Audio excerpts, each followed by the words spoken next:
What's going on, y'all? In this video, I want to talk about what strength really looks like, okay? And this video comes from something that I'm going through personally. This is going to be a heartfelt video. I'm going to give you a quick story, and I got 5 bullet points on here that I'm going to hit, all right? But let's go ahead and get right into the video. So, a lot of us, we think strength is strictly just about muscles. We think it's about what the physical looks like, what you see in the mirror. Strength is so much deeper than that, okay? Strength, to me, my idea of it is almost like identity. It's like how well can you handle tough stuff, okay? All right, like I said, I got this quick story for you. It's involving my daughter, okay? I got an 11-year-old daughter who has been going to the same school since she started kindergarten. The school goes from K through 8. She's about to start 6th grade, okay? And she hit me up, she told me about a month ago. No, not even a month. It wasn't that long ago. Maybe about 3 weeks ago, that she wanted to go to a different school. And she told me that she wanted to go to a different school because this particular teacher she has, like, raises her voice at times, right? And even I just messed up right there and I called her her. All right, that's a whole nother aspect of it. The teacher uses pronouns, right? Or not uses pronouns, she's they, them, right? And that's a whole nother kind of cultural, societal thing that we're all trying to learn how to adapt to, right? So my daughter was telling me how, like, sometimes she'll refer to the teacher as, her, and the teacher might be like, hey guys, it's they, them, and that can be creating something in young children as well too, like about, just there's a learning curve to all this, how to refer to people, okay? So my daughter is kind of bumping heads with this teacher a little bit. She had her last year, and this upcoming year she's going to be her homeroom teacher, and I'm still trying to get clarity on what's going on in the classroom, what's the dynamic like. So I'm sending emails, trying to do my own thing, trying to, get clarity on this. So my daughter wants to move schools, right? And when she first told me this, I was like, initially, I'm trying to hear her. What is her concern? As I've gotten older, I've gotten a lot better at listening and not having to project my own, no, you need to do this, you need to do that. Like, it's more of like hearing what her concern is, okay? And she doesn't want to go to the school. The school is very small. It's a public charter school is what it is, right? So they don't even have like sports teams or anything like that, right? It's very tiny, but it's one of those schools where they talk about like social injustice, inclusivity, including all different types of people. It's a lot of mixed kids that go here. It's more diverse than some of the schools in the area, right? So I'm trying to weigh all this. My daughter's like, yo, I don't want to go to this school anymore. I want to play sports. I don't like this particular teacher. And I had to think about some things too. Like, I tried to use this as a teaching moment, right? Where trying to like explain to my daughter in a way that she can understand, and to her mom. Because if you don't know already, I talk about this in other videos too, that me and my daughter's mom, we got a very messy type of dynamic. And she don't really, want to converse with me and work through things with me. So I'm trying to explain to them, like, yo, sometimes not everybody's going to speak to you in a way that you can just like receive it, and sometimes when teachers, coaches, bosses, when they speak to you, sometimes it's not even about like they're trying to be mean or be abusive because they're raising their voice. It's usually maybe they're trying to get your attention, maybe they're trying to corral a whole group of kids, and I'm trying to explain that to my daughter in a way that she can understand, like, yo, when you run into challenging things, like maybe a teacher or a coworker or a classmate that maybe you don't get along with, you don't always have to run away. Sometimes you have to learn how to kind of sit within discomfort. And again, I'm trying to find the balance here with hearing my daughter, hearing her concern, but also trying to use this as a teaching moment as well, that life is going to be tough. What are you going to do? You're going to run away every time somebody does or says something that you don't agree with? That's the lesson that I'm trying to teach my child.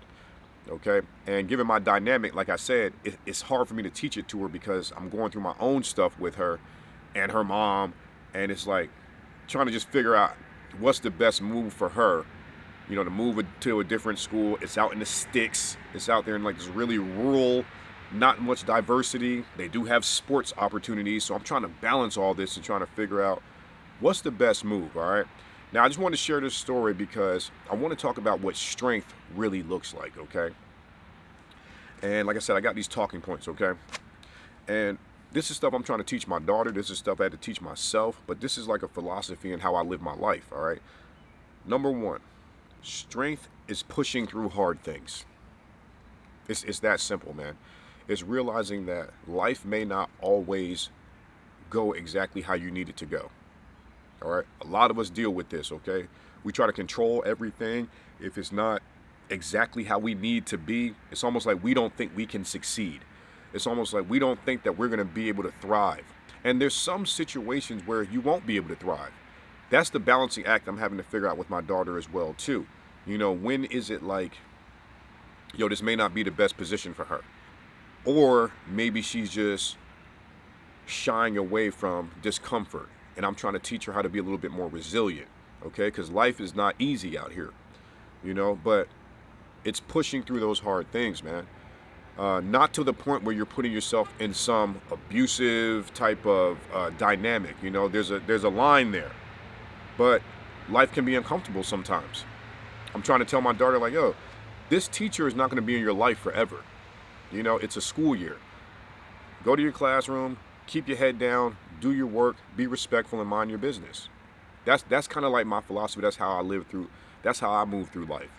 So I'm trying to teach my kids this as well, while still being open, being flexible, and listening and hearing what her concerns are. But that's one main thing that strength. That's one way that strength really stands out, is being able to push through those difficult times.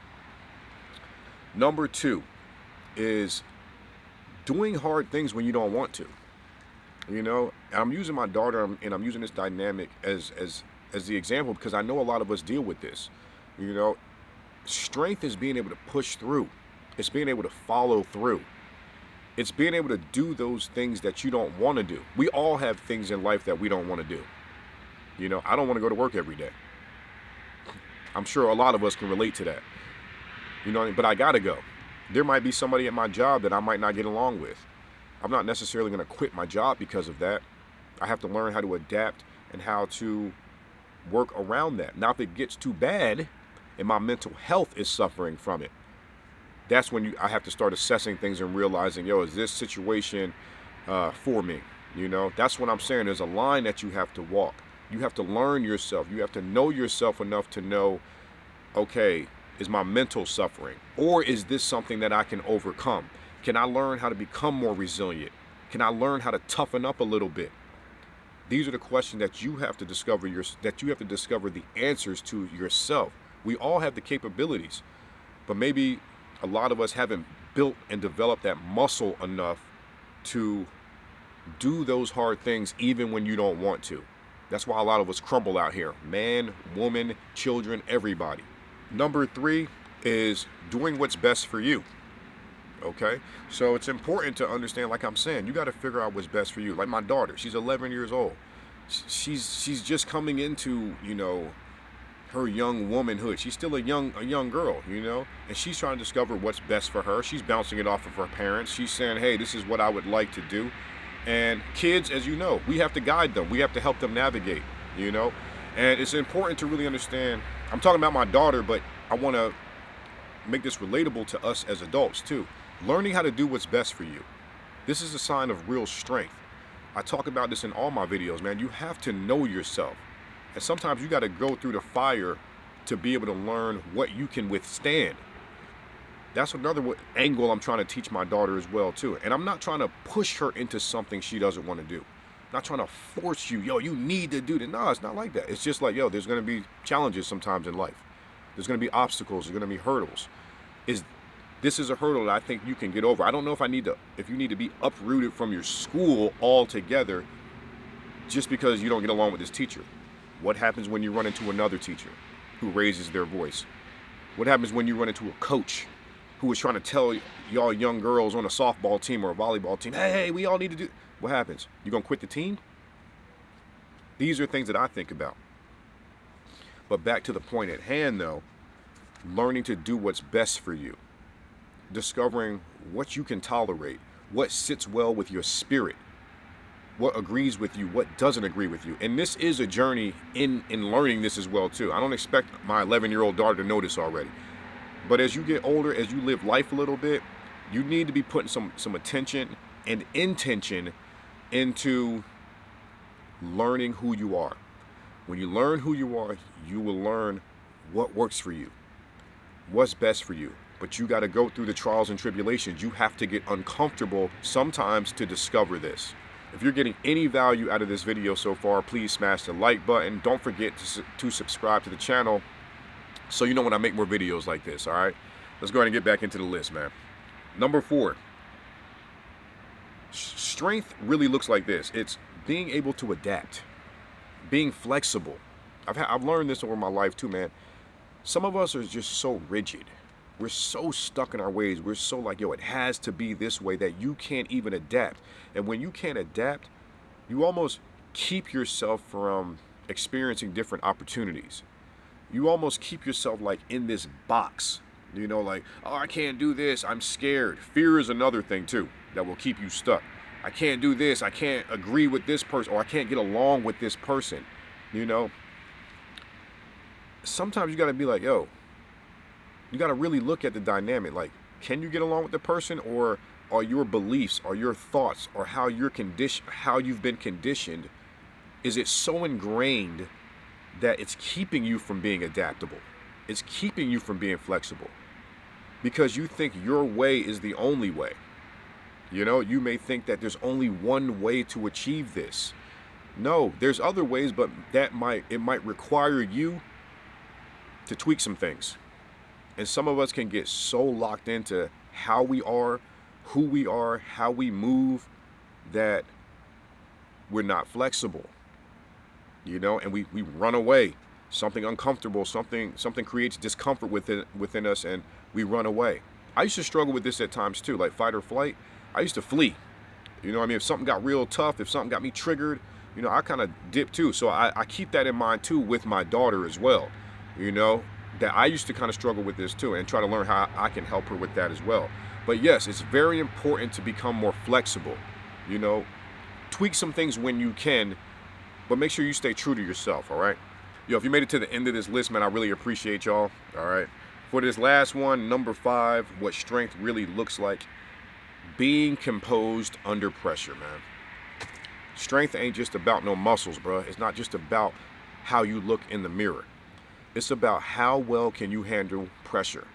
How well can you handle the pressure of life, the discomfort of life? Because that is what's going to always be coming at you.